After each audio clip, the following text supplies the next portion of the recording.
मैं अपने बारे में कुछ भी नहीं बताऊंगा, सिर्फ डर के अलावा।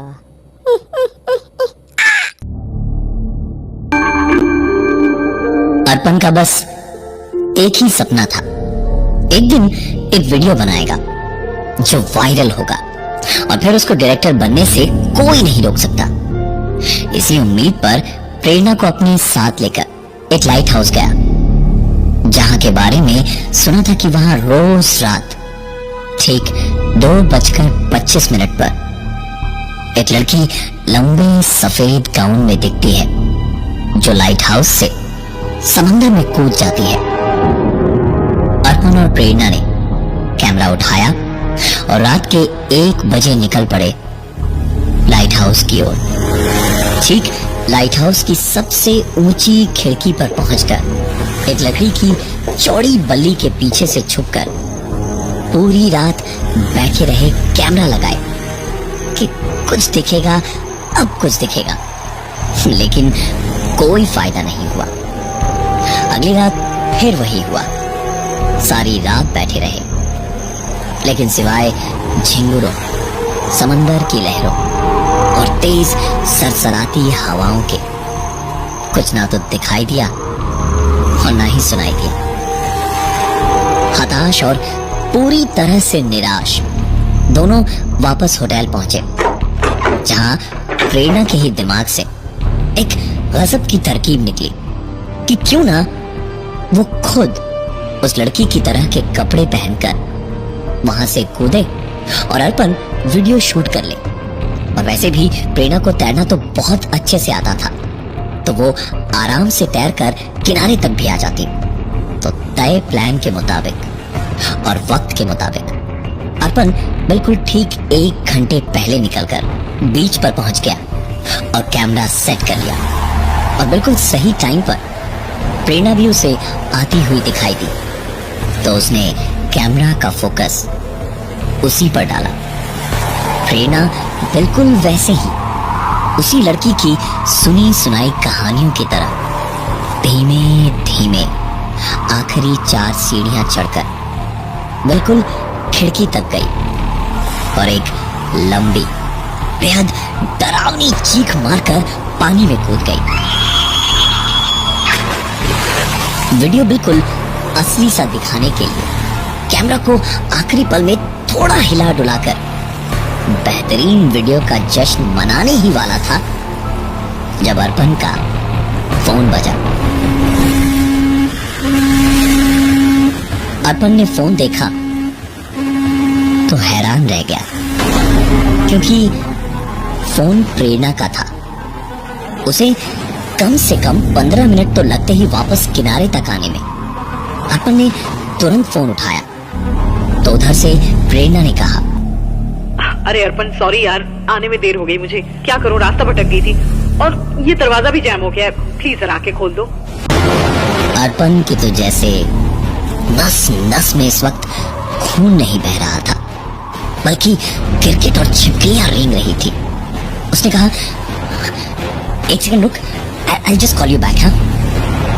और इतना कह के अर्पण ने तुरंत वीडियो निकालकर जो शूट किया था अभी, वो वीडियो चेक किया तो पाया कि वीडियो ऐसा आया कि जिसमें कुछ भी नहीं दिख रहा था। शूट करते वक्त बिल्कुल साफ था, सब कुछ ठीक था, लेकिन अब नहीं। अर्पण ने तुरंत प्रेरणा को वापस फोन किया तो उसने बताया कि उसने रास्ता खोज लिया और वो पहुंच रही है। अर्पण ने किसी तरह से खुद को संभाला कि जो हुआ सो हुआ, कम से कम कोई नुकसान तो नहीं हुआ। प्रेरणा आई और प्लान के मुताबिक ही अर्पण ने भी वीडियो सही से शूट किया और शूट करते ही चेक भी कर लिया। वीडियो बिल्कुल सही आया था। खुशी खुशी जाकर नीचे रेलिंग के पास खड़ा हुआ और प्रेरणा को खुशी से हाथ हिला हिला कर जल्दी आने का इशारा करने लगा। प्रेरणा बस किनारे तक पहुंचने ही वाली थी, जब अचानक ही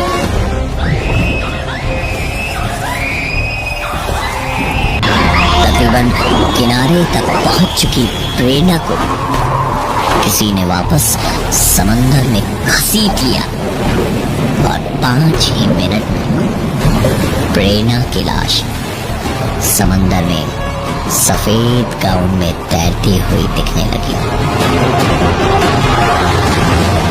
अर्पण के लिए इस वक्त कुछ भी समझ पाना बेहद मुश्किल था। अर्पण ने अपनी आंखों से जो देख लिया था उसके चक्कर में अब कम से कम वो वहां तो रुकने वाला था नहीं। तुरंत वहां से अर्पण भागा और सीधा अपने होटल पहुंचा। अपने कमरे के दरवाजे को बंद करके चुपचाप पलंग के ऊपर चढ़कर बैठ गया और बुरी तरह से हाँफता रहा। कैसे हो गया ये सब? काफी देर के बाद कहीं जाकर अर्पण की सांस में सांस आई। वो चुपचाप बैठा ही हुआ था जब उसकी जागती हुई ये बेहोशी होटल रूम की डोरबेल की आवाज से टूटी और वो उठकर दरवाजे तक गया और कहीं पुलिस ना हो ये देखने को जब अर्पण ने आई होल से झांका तो बाहर का नजारा देखकर उसकी सांस में सांस आई, क्योंकि प्रेरणा जिंदा थी और बाहर खड़ी थी। अर्पण ने दरवाजा खोलते ही कहा, तुम्हारी यार मजाक करने की आदत नहीं। अर्पण अपनी बात पूरी भी नहीं कर पाया क्योंकि दरवाजा खोलते ही उसने देखा बाहर कोई नहीं था। अर्पण ने फिर भी 2 कदम बढ़ाकर दाएं बाएं दोनों ओर देखा, लेकिन सचमुच प्रेरणा कहीं नहीं थी। एक बार फिर पुलिस केस, भूत प्रेत और पता नहीं कितने हजार ख्यालों से अर्पण का हाल खराब हो चुका था। अब अर्पण को यहां से सीधा भागना था। वो बाथरूम गया और मुंह धोना शुरू ही किया था कि बाहर से उसे आती एक आवाज सुनाई दी। अर्पण जैसे अच्छी तरह जानता था कि क्या हो रहा था। उसने बाहर झांक कर देखा तो बाहर का नजारा देखकर अर्पण इतना घबरा गया कि उसे महसूस हुआ जैसे उसके गले में किसी ने सांस की नली को हथेली से दबोचकर उसकी सांसें रोक दी हो।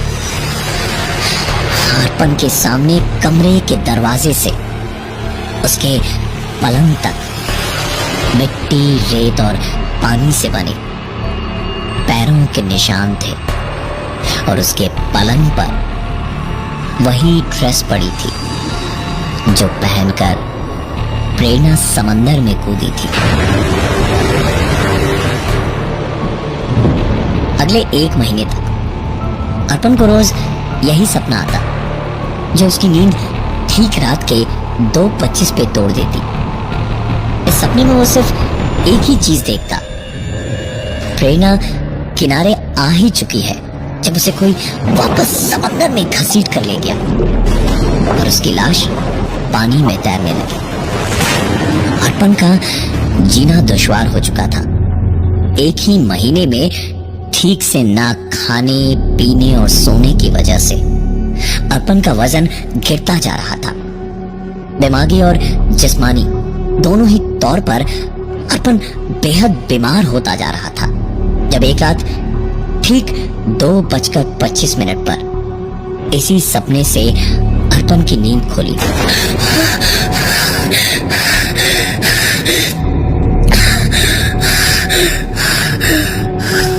तो रोता हुआ अर्पण हाथ जोड़कर बोला, मैंने क्या किया है प्रेरणा? मैंने क्या बिगाड़ा है तुम्हारा?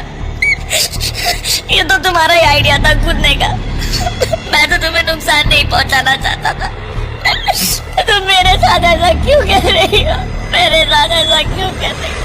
क्यों आती हो मेरे सपने में हर रात? क्यों मुझे परेशान कर रही हो?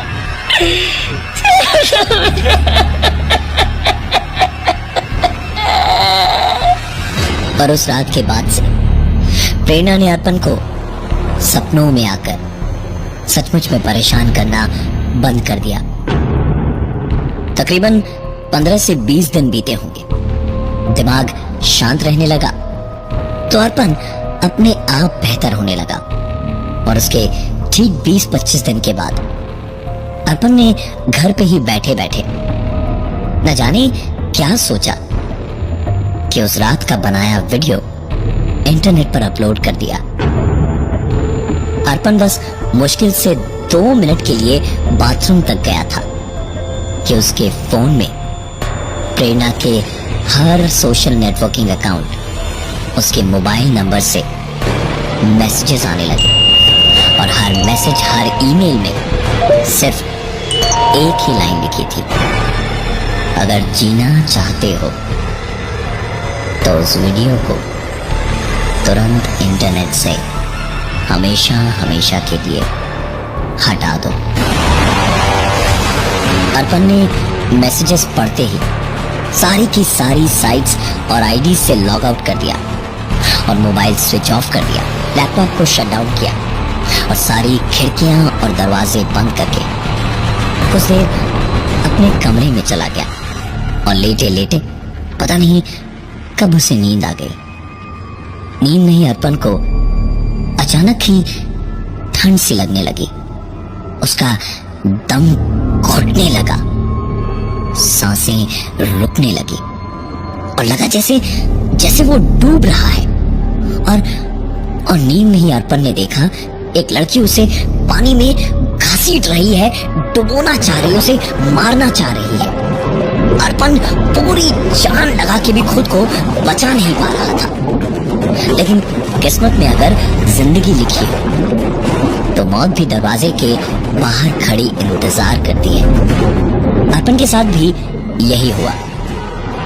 उसकी नींद एक झटके से खुली और उसके बाद जिस हाल में उसने अपने आप को देखा, उसे देखकर अर्पण को ऐसा लगा जैसे उसके बदन में किसी बिजली के नंगे तार छुआ दिए गए हों, क्योंकि अर्पण लेटा तो अपने पलंग पर था, लेकिन इस वक्त वो बाथरूम में अपने बाथ टब में था, पानी से भरा हुआ बाथ टब जिसमें वो डूब रहा था। और उसने अपने कपड़े नहीं बल्कि वही ड्रेस पहन रखी थी जिसे पहनकर प्रेरणा की मौत हुई थी। पूरे बदन पर समंदर की रेत और मिट्टी लगी हुई थी। अर्पण इस वक्त हिल भी नहीं पा रहा था, सिर्फ हांफे जा रहा था। अर्पण ने किसी तरह अपने आप को संभाला और हड़बड़ाकर बाथ टब से निकला और ड्रेस को उतार फेंका। इन सारी चीजों के बाद एक कोने में जाकर अर्पण किसी बेहद डरे हुए बच्चे की तरह घुटनों में चेहरा छुपाए बैठा हुआ था और चारों ओर चोर निगाहों से रह रहकर देखने लगा। इस वक्त अर्पण शायद एक पुतले को भी अपने सामने देख लेता तो उसको भी अपना जिगरी दोस्त बना लेता, क्योंकि इस वक्त वो खुद को बेहद अकेला महसूस कर रहा था। अर्पण बैठे बैठे ही दीवार की ओर घूमा और हवा में बातें करने लगा। प्रेरणा, मैंने तेरा क्या बिगाड़ा है रे? क्यों मेरे साथ ऐसा हो रहा है? तेरी गलती नहीं थी प्रेरणा, तुमसे प्यार करता हूँ प्रेरणा, मुझे छोड़ दे प्लीज, मुझे छोड़ दे। इस तरह तो मैं हमेशा हमेशा के लिए पागल हो जाऊंगा और अगर ऐसे ही रहा तो मैं खुद को मार लूंगा प्रेरणा, मैं खुद को मार लूंगा। अर्पण का ये रोना देखकर पत्थर भी खून के आंसू रो देता, लेकिन अर्पण को इसका कुछ और ही जवाब एक आवाज ने दिया। मैं भी तो यही चाहता हूँ कि तुम मर जाओ। अर्पण ने जैसे ही ये आवाज सुनी, उसे अपनी आंखों के आगे अंधेरा सा छाता हुआ महसूस होने लगा। अर्पण धीमे धीमे बेहोश हो गया। सवेरे उसकी बेहोशी टूटी दरवाजे की घंटी की आवाज से। उठ के अर्पण ने दरवाजा खोला तो दूध वाला आया हुआ था, जो अर्पण को देखते ही पहले तो हंस पड़ा, और बड़ी गंदी सी हंसी थी उसकी, जैसे अर्पण कोई बेहद घटिया इंसान हो। अर्पण ने उस पर ध्यान नहीं दिया और चुपचाप दूध लेकर अंदर आ गया। डर तो अब जैसे अर्पण की जिंदगी का ऐसा हिस्सा था जिससे वो बच ही नहीं सकता था। अर्पण को दिन में करीबन 3 बजे एक मीटिंग के लिए जाना था। वहां अगर काम मिल जाता तो अर्पण असिस्टेंट डायरेक्टर बन जाता। नहाकर अर्पण ने कपड़े बदले और सीधा निकल पड़ा मीटिंग के लिए मॉल के कॉफी शॉप की ओर। मॉल बहुत ज्यादा दूर नहीं था, इसलिए पैदल ही निकल पड़ा। रास्ते में 1-2 लोगों ने उसे देखकर वैसी ही दूध वाले जैसी हंसी हंसती, तो उनको देखते देखते अर्पण ने उन्हें पागल समझकर मुंह फेर लिया और अपनी ही धुन में चलता रहा। एक लड़का सामने से ही आ रहा था, जिसके चेहरे पर एक अजीब सी हंसी थी। उसे 1-2 बार पुलिस स्टेशन के पास में देखा था अर्पण ने। उसके करीब से जैसे ही वो निकला तो धीमे से अर्पण के कान में उसने कहा, क्या चिकने, मिलेगा क्या आज? अर्पण को समझ नहीं आया कि ये हुआ क्या, तब तक जब तक वो अचानक मॉल तक नहीं पहुंचा और मॉल की सिक्योरिटी ने उसे अंदर जाने से रोकना शुरू किया। अर्पण उन पर बिगड़ने लगा और झड़प शुरू हो गई तो धक्का मुक्की में ही अर्पण ने अपनी सूरत शीशे में देखी। अर्पण ने जब खुद को देखा तो उसे खुद से घिन आने लगी। अर्पण के चेहरे पर मेकअप किया हुआ था, लिपस्टिक लगी थी और काजल भी था, पर ये सब कब हुआ, कैसे हुआ? अर्पण का डर अब धीरे धीरे उसकी बेइज्जती में बदल रहा था। अर्पण वापस दौड़ा अपने घर की ओर। पूरे रास्ते कहीं बच्चों ने मजाक उड़ाया तो कहीं बड़ों ने। अर्पण का दिल खुदकुशी करने का हो रहा था, लेकिन इसके लिए भी जरूरी हिम्मत नहीं थी उसमें। वापस घर जाकर अर्पण घंटों रोता रहा और आखिरकार रात को नशे का सहारा लेकर किसी तरह सो गया। लेकिन एक बार फिर उसका दम घुटने लगा, सांस की नली दबने लगी और आज वो लड़की जो उसे पानी में खींच रही थी, उसकी सूरत थोड़ी साफ दिखने लगी। लेकिन साफ दिखने के बावजूद भी वो शक्ल थोड़ी धुंधली थी। आखिरकार सांस के लिए तड़पते तड़पते अर्पण की आंख खुली। भरे बाथटब में वही ड्रेस पहने हुए, समंदर की रेत और मिट्टी लगाए हुए। उठकर उसने खुद को शीशे में देखा तो चेहरा तो उसका था, लेकिन पूरी सजावट लड़कियों जैसी थी। और घड़ी में ठीक 2:25 हुए थे। अर्पण अगले पूरे दिन घर से नहीं निकला। दूध वाले से उसने दूध बाहर ही रखवा दिया और उसके जाने के बाद उठाया। रात के वक्त सोने गया तो बाथरूम के दरवाजे को ताला लगाकर सोने गया। लेकिन कुछ ही देर हुई थी सोए हुए कि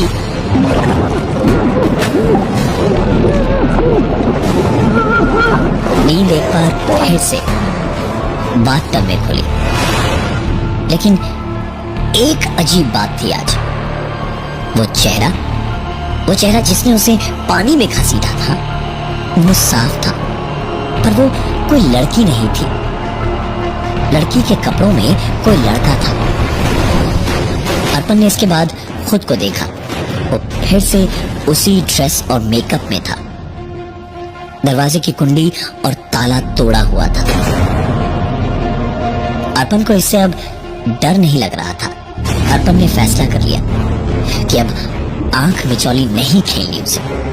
उसने अपने लैपटॉप और इंटरनेट से वो वीडियो डिलीट किया और इसी ड्रेस में, पूरे मेकअप में गाड़ी लेकर निकल पड़ा उसी लाइट हाउस की ओर। वहां पहुंचकर उसे पता था कि उसे क्या करना था। सबसे ऊपर उस खिड़की तक गया अर्पण। आज उसी लड़की की तरह ठीक 2:25 पर उसने वहां से कूदने का फैसला किया और ठीक 2:25 पर उसने पानी में छलांग लगा दी। कुछ देर वो वहीं समंदर में रुका रहा कि कोई उसे भी घसीट कर डुबोएगा, लेकिन ऐसा नहीं हुआ। तैरकर किनारे तक आया तो इसी उम्मीद में था कि किनारे से कोई उसे वापस खींच कर मार देगा, पर यह भी नहीं हुआ। उस रात के बाद से अर्पण की जिंदगी पूरी तरह से बदल गई। ना कोई सपना, ना ही कभी कोई ऐसा एहसास जिससे लगे कि कोई उसके आसपास है। बहुत खोजबीन के बाद उसे उस लाइट हाउस की कहानी पता चली। वो सफेद गाउन में कूदने वाली लड़की दरअसल एक लड़का था, शशांक। लड़का होकर वो लड़की बनना चाहता था, किसी लड़के के साथ अपना घर बसाना चाहता था, लेकिन समाज के रूढ़िवाद ने उसे दी तो सिर्फ बेइज्जती और जिल्लत। उस लाइट हाउस से छलांग लगाकर उसने अपनी जिंदगी खत्म तो की, पर एक औरत के रूप में। शशांक ने अर्पण को जीने दिया, क्योंकि अर्पण ने कुछ दिनों के लिए ही सही, पर शशांक के दर्द को झेला, उस जिल्लत को झेला जो जमाने भर से शशांक को मिली थी। वो भी इसलिए क्योंकि वो लड़का था और बनना लड़की चाहता था। वक्त रहते अर्पण को भी अपनी गलती का एहसास हो चुका था और उसने वो वीडियो डिलीट कर दिया था। लेकिन अर्पण आज भी रात को बाथरूम को ताला लगा के ही सोता है। पहला भाग खत्म, दूसरा भाग स्टार्ट होता है।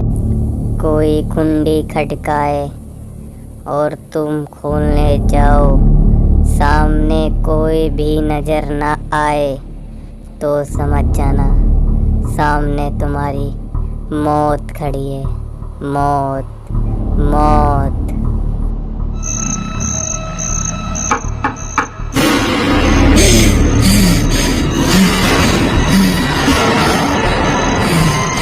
जब ये दरवाजा रात को खटखटाने की आवाज होती है ना, तब मेरे घर में किसी न किसी की मौत होती है और अब सिर्फ मैं और मेरी माँ ही बचे हैं।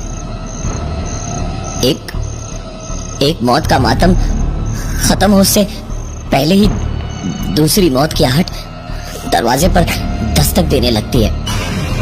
पिताजी भी ठीक 10 दिन पहले ही, पता नहीं, एक फोन आने के बाद से बहुत परेशान लग रहे थे।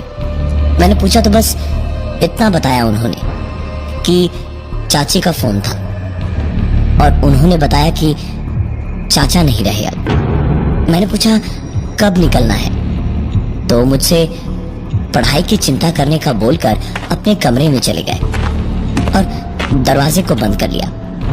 कुछ देर माँ के रोने की आवाजें आई तो मैं समझ गया कि उन्हें पिताजी ने बता दिया है। सवेरे मुझे माँ ने बताया कि पिताजी चले गए हैं चाचा के घर, लेकिन अजीब बात यह थी कि चाची ने ही हमें से किसी को भी वहां जाने और कुछ भी बताने को मना किया था। मेरा नाम शिखर है और माँ और पिताजी मुझे घर पे राजू कह के बुलाते हैं। पिताजी जिस दिन गए चाचा के घर, उसकी अगली ही सुबह वापस लौट आए घर। उन्होंने बताया कि दाह संस्कार के बाद चाचा के बेटे गुड्डू ने ही उनसे कहा वो ब्लड प्रेशर के मरीज हैं, तो उनका वापस घर ही लौट जाना बेहतर है। पता नहीं क्यों पिताजी मुझे और माँ को बड़ी अजीब सी नजरों से देख रहे थे, ऐसे जैसे कुछ कहना चाहते थे हमसे, लेकिन बोल नहीं पा रहे थे। उनके दिल में हमारी फिक्र, हमारे लिए प्यार, सब कुछ साफ साफ उनकी आंखों में दिख रहा था। वापस आने के बाद से पिताजी चुप चुप थे। मैंने एक दो बार कुछ बात करने की कोशिश की तो कुछ बोले नहीं, बस मुझे देखकर मुस्कुराकर सर हिलाकर हाँ या ना में जवाब दे देते। अमूमन जिन बातों पर मुझे डांट पड़नी थी उन पर भी कुछ बोल नहीं रहे थे। और उसके बाद उस रात बहुत तेज बरसात हो रही थी जब दरवाजे पर किसी ने खटखटाया। बहुत अंधेरा था, बहुत रात थी और ऊपर से लाइट नहीं आ रही थी, तो कुछ भी दिखाई नहीं दे रहा था। मैं मोमबत्ती लेने को उठा तो अचानक एक जोरदार आवाज से बची खुची नींद भी टूटी। तो मैंने उस चमकती और गरजती बिजली में देखा पिताजी दरवाजे पर खड़े हैं और बाहर लॉन की ओर झांक रहे थे। मैंने ध्यान नहीं दिया, लेकिन जैसे ही कदमों की आवाज सुनी मैं समझ गया जो पिताजी बरसात जरा सी होने पर पसंद नहीं किया करते थे वो कीचड़ और गंदगी में चले जा रहे थे। मतलब कुछ तो गड़बड़ है। मैं पीछे पीछे गार्डन तक पापा के साथ गया और फिर मैंने देखा पिताजी गराज में आराम से चुपचाप टूल बॉक्स में कुछ ढूंढ रहे थे। मैंने पूछा उनसे, क्या हुआ पिताजी, आप इतनी रात गए यहाँ कैसे? सब ठीक तो है ना? पिताजी ने तो जैसे सुना ही नहीं कि मैंने क्या कहा। वो चुपचाप वहीं बरसात में निकल के गेट की ओर चलते गए, लेकिन कुछ ही देर में पिताजी की वो आखिरी आवाज, आखिरी चीख मुझे सुनाई दी।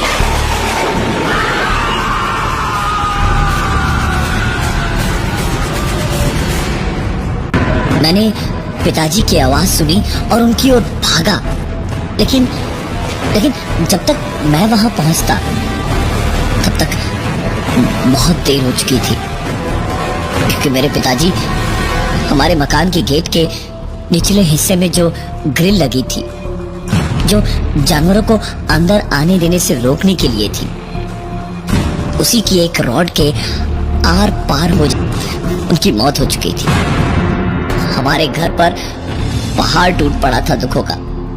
पिताजी, चाचा जी दोनों ही नहीं रहे दुनिया में। मैं, माँ और दादी ही थे अब घर में बचे हुए। माँ सो चुकी थी और दादी की उम्र इतनी थी कि वो ज्यादा चल फिर तो सकती नहीं थी, और उनकी दिमागी हालत ऐसी थी कि उन्हें ये भी समझ नहीं आया कि पिताजी नहीं रहे अब दुनिया में। पिताजी के क्रियाकर्म के बाद मैं घर पे बस लेटे हुए आसमान की ओर ताक रहा था जब शायद कोई रिश्तेदार ही होगा। इतनी रात को और कौन होगा। मैं गया और जाकर दरवाजा खोला तो मेरे सामने दरवाजे के बाहर से गेट की ओर मेरी दादी भाग रही थी। वो दादी जो किसी के सहारे के बगैर ठीक से करवट नहीं बदल सकती थी, वो मेरे सामने थी। न सिर्फ ऊपर से नीचे आई, बल्कि इस वक्त मेरी दादी भागती दौड़ती हुई अपने हाथ हवा में उठाए हुए गेट की ओर जा रही थी। मैं दादी के पीछे भागा उन्हें पुकारता हुआ, लेकिन वो सुनती तो ना। वो तो किसी और ही दुनिया में थी। उन पर इस वक्त पता नहीं क्या जुनून सवार था कि वो बस दौड़ती जा रही थी। जो चल नहीं सकती थी वो इस वक्त कैसे भाग रही थी, ये देखने लायक था। इस वक्त मैं दादी के पीछे भागा, उन्हें पुकारता हुआ उनके पीछे पीछे गया, लेकिन वो तो किसी और ही दुनिया में थी। एक अजीब सी हंसती हुई चीख गूंज रही थी उनकी, और गेट को पार करके उनकी हंसती हुई चीख एक झटके से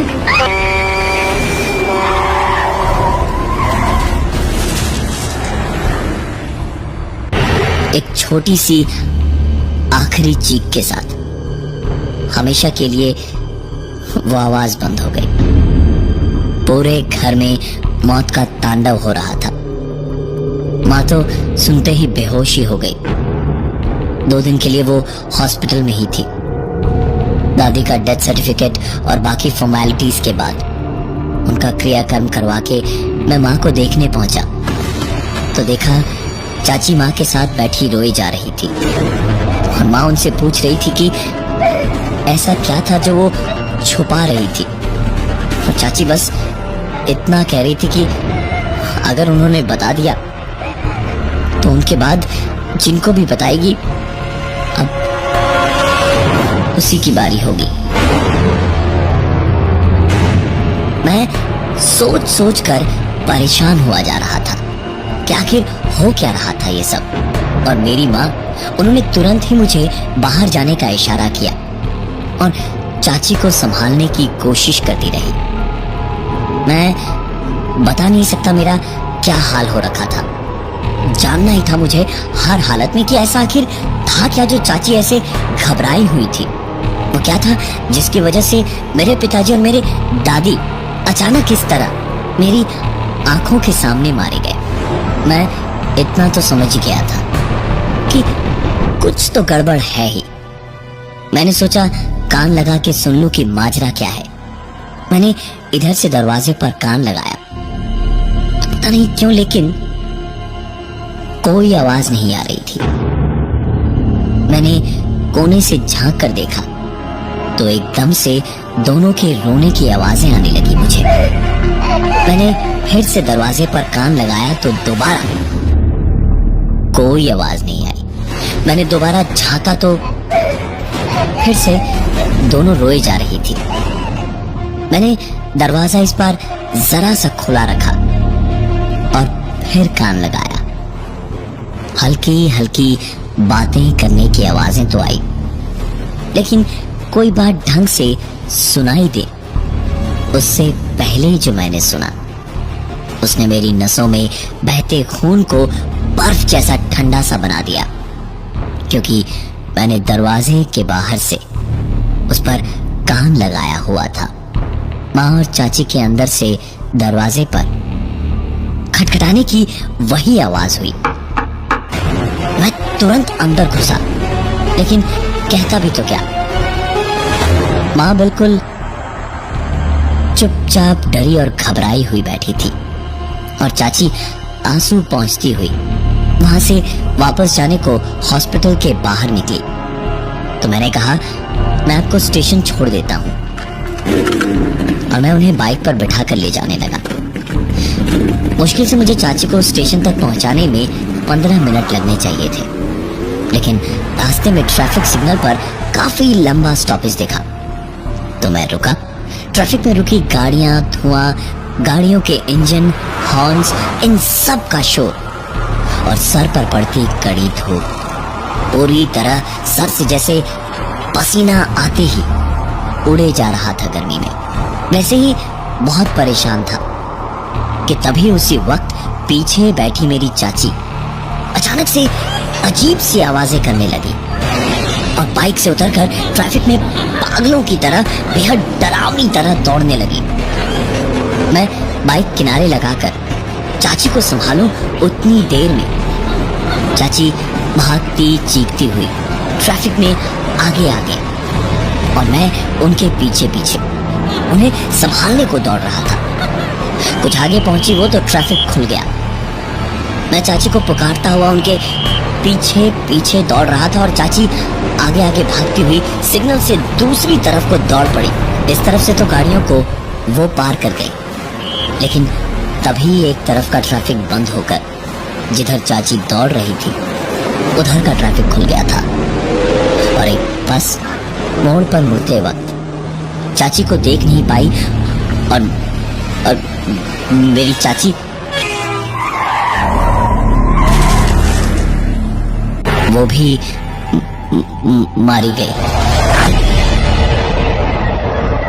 मैं किसी तरह वहां से चाची की लाश लेकर लौटा उसी हॉस्पिटल में। न जाने क्या हो गया था, ये कहाँ चला गया, और सब कुछ एक झटके में पता ही नहीं चला। किसी इंसान की नहीं, लगता था कि मौत की नजर लग गई है, जैसे पूरे खानदान को। मैं माँ के रूम में पहुंचा तो देखा माँ बाथरूम में थी। माँ को कैसे बताऊंगा, कैसे समझाऊंगा, कुछ समझ नहीं आ रहा था। मेरी तो जैसे जबान को ही लकवा मार गया था। सोचा पहले गुड्डू को चाची की खबर दे दूं, क्योंकि बेटे के बयान और उसके साइन के बिना लाश तो मिलेगी नहीं। मैंने गुड्डू को फोन मिलाया तो रिंग जाती रही। मैं बस फोन काट कर दोबारा मिलाने ही वाला था जब फोन उठा, और उधर से गुड्डू नहीं, एक दूसरी ही आवाज आई। वो खटखटाने की आवाज फोन पर से कैसे आ रही थी? फोन पर आती खटखटाने की आवाज के साथ इस बार कुछ नया हुआ। एक लड़की की आवाज ने उस खटखटाने की आवाज के बाद में कहा। मैंने जैसे ही ये सुना तुरंत बाथरूम के दरवाजे की ओर देखा तो पाया दरवाजे के नीचे से एक खून की पतली सी धार बाहर आ रही थी। आंखों में आंसू लिए मैं चीखा, माँ! और दौड़ा दरवाजे की ओर। धक्के मारकर जब दरवाजा खोला तो मेरी बची खुची दुनिया भी उजड़ चुकी थी। माँ अपनी आखिरी सांसें ले रही थी। खून में लथपथ माँ बाथरूम के फर्श पर पड़ी थी, और उसकी हालत देखकर मुझे डर लग रहा था। ऐसा लग रहा था जैसे किसी जंगली कुत्तों के झुंड ने माँ पर हमला कर दिया हो। चिथड़े हो चुके थे मेरी माँ के। मैं माँ को उठाने गया तो माँ ने मरने से पहले बस इतना कहा, शिखा खटखटाए तो दरवाजा मत खोलना। ये सुन के तो मेरे होश ही उड़ गए। ऐसा कैसे हो सकता था? ये नहीं हो सकता था। शिखा को मरे हुए तो 12 साल हो चुके थे।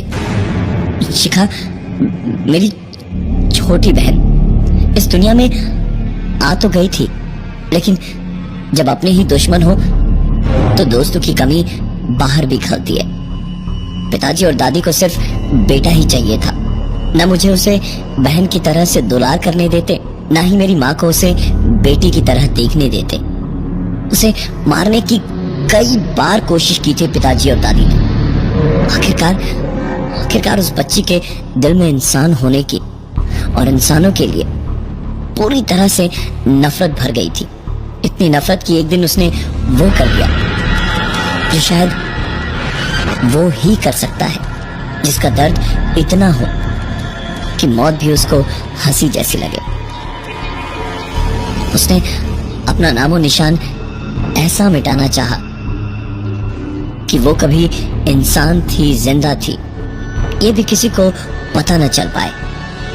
पिताजी से छुप छुप के उसको पढ़ाया था मैंने। अपनी टूटी फूटी सी मोतियों जैसी लिखाई में लिख कर गई थी, मुझे याद किया या मेरे बारे में किसी को बताया तो सब कुछ खत्म कर दूंगी। और खेत में चारा पीसने की मशीन को चलाकर उसमें मेरी गुड़िया, मेरी शिखा मर गई। जिसने उसका नाम लिया, एक दूसरे को बताया, वो सारे के सारे लोग मारे गए। मैं जानता हूँ गुड्डू ने भी इसीलिए फोन नहीं उठाया, क्योंकि वो मर चुका है, और अब मेरी बारी।